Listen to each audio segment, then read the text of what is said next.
جو اچھے تھے وہ اچھے، وہ لوگ پاور میں آ چکے تھے۔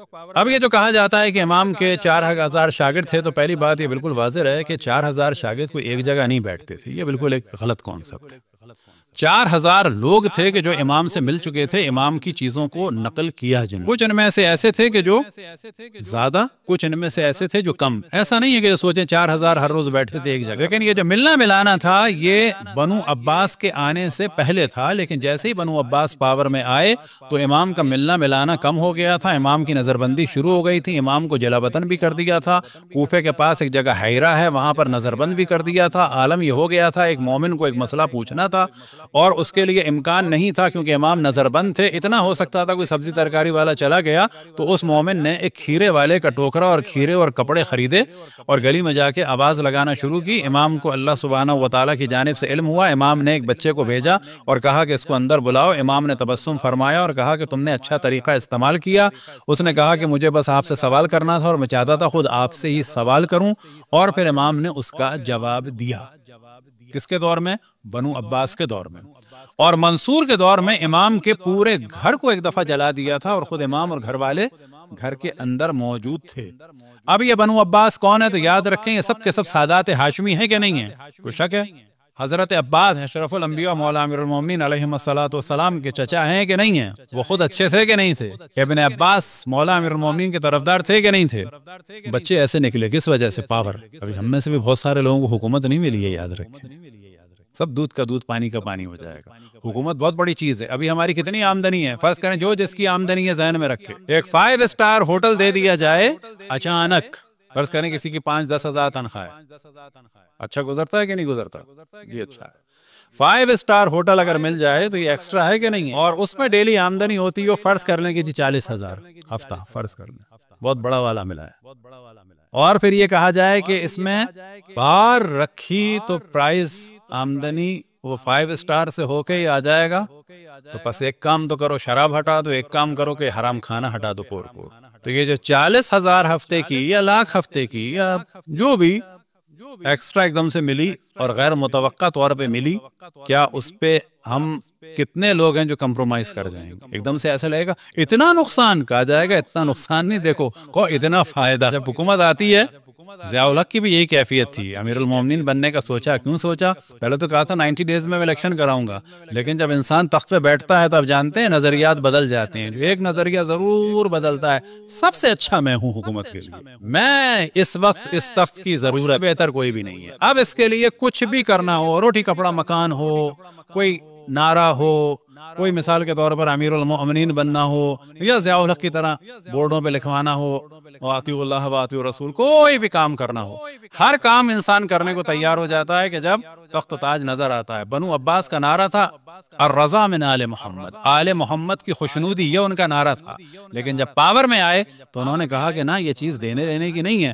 نعرہ یہ تھا کہ بنو امیہ کو ہم ہٹائیں گے اور اہل بیت کو احتراماً یہ پاور دیں گے، لیکن جب خود پاور آئی تو انہوں نے کہا نہیں، یہ دینے دلانے کی چیز نہیں ہے، لہذا بنو امیہ سے زیادہ ظلم کیا بنو عباس۔ امام کی جب شہادت ہوئی اور منصور نے خبر دی، ایک تو وہ جس طرح سے سیاست دانوں کے جعلی بیان نہیں ہوتے، ہمیں بہت افسوس ہوا ان کے انتقال پہ، لیکن اندر سے خوشی ہوتی ہے۔ اس زمانے میں بھی یہی ہوتا تھا۔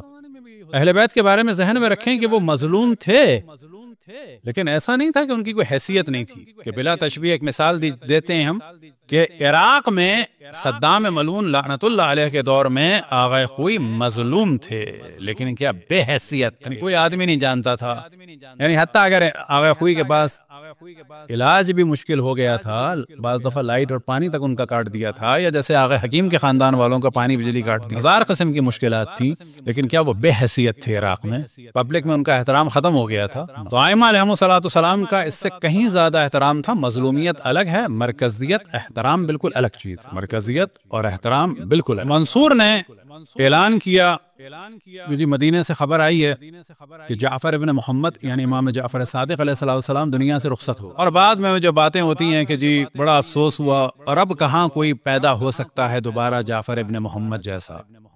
بعد میں اپنے وزیر سے کہا کہ خط لکھو محمد بن سلمان کو اور اس سے کہو کہ جس کے نام بھی وصیت لکھی ہے جعفر ابن محمد نے، اس کا سر کاٹو اور یہاں بھیجو۔ یہ واقعہ کس نے نقل کیا؟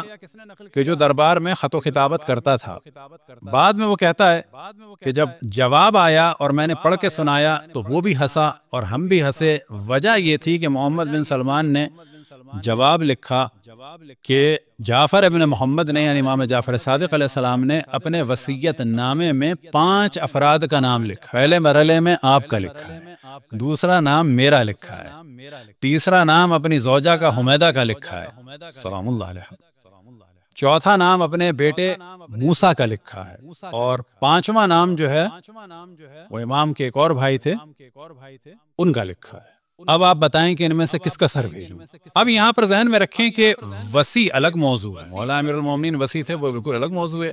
یہاں پر ایک امام کی جان بچانے کے لیے اس دور میں حضرت حمیدہ خاتون سلام اللہ علیہا نے تمام جو سیاسی کام تھے اور خطرناک کام تھے، جو احکام امامت صادر ہوتے تھے، وہ حضرت حمیدہ کے ذریعے، اور پھر جب حالات صحیح ہوئے اور پھر تدریجاً امام موسیٰ کاظم علیہ السلام بے شک امام تھے، لیکن بالکل وہی کیفیت تھی کہ حضرت زینب سلام اللہ علیہ جان بچا رہی ہیں کس کی؟ امام زین العابدین علیہ السلام کی۔ امام حسن عسکری علیہ السلام کی جو وصی تھیں، یا اردو میں تو وصی کہیں گے، ویسے وصیہ کہا جائے گا، وہ ان کی والدہ ماجدہ تھیں۔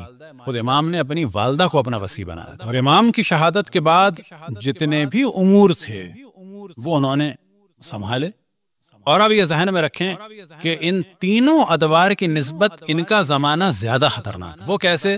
کہ حضرت زینب سلام اللہ علیہ کے بعد وہ کہ واقعہ کربلا بڑا سخت واقعہ تھا، لیکن امام سامنے تھے، بہت زیادہ ٹائم نہیں گزرا تھا رسول اللہ صلی اللہ علیہ وسلم کو دنیا سے گئے ہوئے، 50 سال گزرے۔ اور پھر جناب زینب سلام اللہ علیہ کی شخصیت عظیم تھی، رسول کی نواسی۔ پھر اگر آپ دیکھیں تو حضرت حمیدہ خاتون کا دور اور خطرناک ہو گیا۔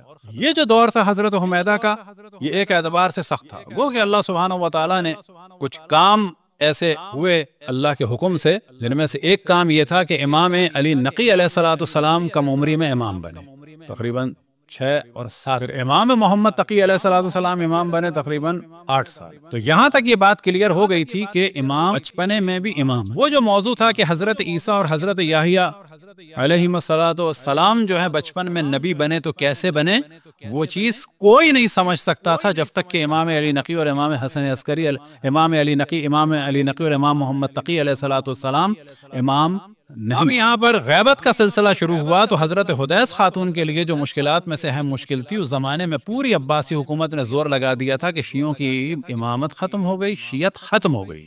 یہ سخت مرحلہ تھا، اور امام کو امام نے چھپایا ہوا تھا، یعنی امام عام پبلک میں نہیں آتے تھے۔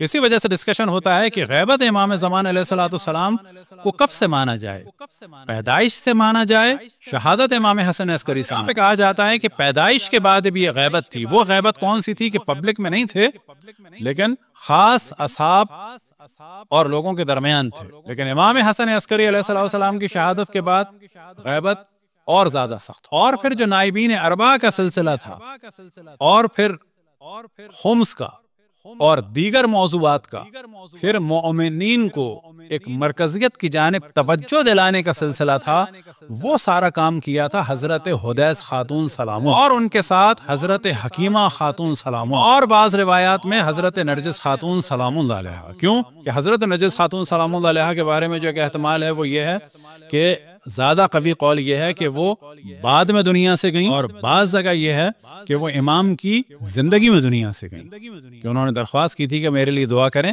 کہ آپ سے پہلے چلی جاؤں۔ لیکن بعض جگہ یہ ہے کہ نا، امام کے بعد کچھ عرصے تک حیات۔ لیکن جو مین خواتین تھیں وہ حضرت حکیمہ خاتون اور حضرت حدیث، اور حضرت حدیث خاتون کا جو لقب تھا اس زمانے میں وہ تھا جدہ۔ یعنی جب شیعوں کے درمیان کہا جاتا تھا جدہ، تو جدہ سے مراد تھی جدہ صاحب الزمان، یعنی امام زمان علیہ السلام کی دادی۔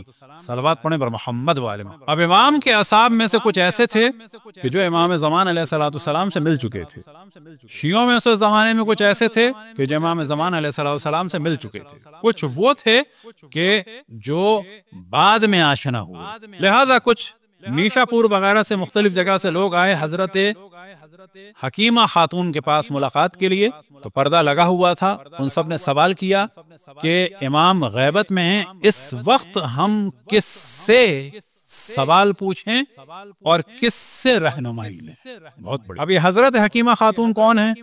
امام علی نقی علیہ السلام کی بہن اور امام محمد تقی علیہ السلام کی بیٹی، اور حضرت نرجس خاتون سلام اللہ علیہ کی صحیح معنی میں اپنے پاس رکھنے والی اور تربیت کرنے والی، اور امام زمان علیہ السلام کی ولادت کی خاص وہ فرماتی ہیں کہ شیعوں پر لازم ہے کہ وہ پناہ میں جائیں، کس کی؟ جدہ صاحب الزمان کی، یعنی اپنے بھائی کی بیوی کے لیے فرما رہی ہیں، امام زمان علیہ السلام کی دادی کے لیے، اور امام حسن عسکری علیہ السلام کی والدہ کے لیے، اور امام علی نقی علیہ السلام کی بہو کے لیے، یہ ان کی بیٹی ہیں، کہ تم پر لازم ہے کہ پناہ لو کس کے پاس؟ جدہ صاحب الزمان کے پاس۔ اس میں کچھ لوگوں نے سوال کیا کہ ایک خاتون کی پناہ میں، تو پھر آپ نے استدلال فرمایا ہاں بالکل ویسے ہی جیسے کہ شہادت امام حسین کے بعد پناہ میں تھا سب کچھ، سلسلہ کس کی؟ حضرت زینب سلام اللہ علیہ۔ اور بعض جگہ بیان ہوا کہ پھر انہوں نے مثال دی حضرت حمیدہ خاتون، جس طرح سے خطرناک وقت تھا واقع کربلا کے بعد، اور سب کے سب پناہ میں تھے، سب کے سب کی اس زمانے میں یہ جو اشعار میں بھی کہا جاتا ہے جناب زینب سلام اللہ علیہ کے لیے قافلہ سالار، تو وہ قافلہ سالار سے مراد چند لوگوں کی قافلہ سالار نہیں تھی، بلکہ پورے اسلام کے قافلے کی سالار تھی۔ امام وقت امام زین العابدین علیہ السلام در حقیقت امام تھے، وہ قافلہ سالار تھے، لیکن ان کی جانب سے، ان کی نیابت میں ان کے احکام ان سے صادر ہوتے تھے، وہ احکام صادر فرماتی تھیں، اور ان کے ذریعے سے کام آگے بڑھ رہے تھے۔ عیناً یہی کام کچھ عرصے ہوا حضرت حمیدہ خاتون سلام اللہ علیہ کے زمانے میں، اور پھر ہوا حضرت حدیث خاتون سلام اللہ علیہ کے بارے میں۔ صلوات پڑھیں بر محمد و آل محمد۔ ان تین خواتین کا اسی ترتیب سے میں ذکر ہمیشہ کوشش کرتا ہوں کہ جب بھی امام زمان علیہ السلام کا ذکر ہو، جب بھی امام حسن عسکری علیہ السلام کا ذکر ہو، چاہے ولادت ہو چاہے شہادت ہو، کیونکہ ان کی والدہ ماجدہ جتنے بلند مقام پر فائز ہیں، جتنا اہم کام انہوں نے انجام دیا ہے، ہمارے درمیان نہ ان کا اس شان کے مطابق ذکر ہوتا ہے، نہ ان کے زمانے کی اہمیت کو مد نظر رکھتے ہوئے ذکر ہوتا ہے، نہ سیاسی اعتبار سے ہوتا ہے، نہ مذہبی اعتبار سے ہوتا ہے۔ سیاسی ہو یا مذہبی ہو، سخت ترین دور میں حضرت حدیث خاتون سلام اللہ علیہ نے اسلام کی قافلہ سالاری فرمائی ہے۔ امام کی موجودگی میں ان کی زبان مطہر سے احکام بیان ہوتے تھے۔ صلوات پڑھیں بر محمد و آل محمد۔